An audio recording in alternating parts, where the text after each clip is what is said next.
जुआ आड़ा उपरे चढ़ाऊ स्कूटी सह दुई अभियुक्त गिरफ।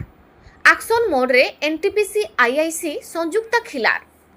दमन हेब निशा जुआ चोरा व्यवसाय। अनुगुल जिला कणिया स्थित एनटीपीसी टाउन थाना पुलिस गंभारीहिड़ ग्राम निकटरे जुआ आड़े चढ़ाऊ दुई जण युवकों अटक समेत 16,000 टंका और स्कूटी जबत।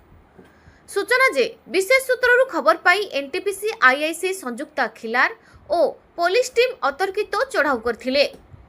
जुआ आड़ू 16,700 टंका सह एक स्कूटी गाड़ी ता सह कार्ड जुआर व्यवहार आदि सामग्री सह दुई जण युवकों अटक रखी पुलिस छानबीन चलाइছে।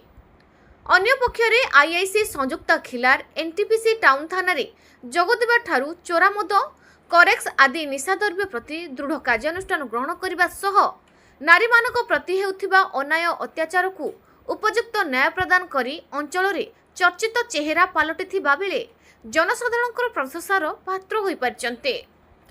अनुगुल जिला कणिया ब्लॉक सुनील कुमार समल को रिपोर्ट मो अनुगुल।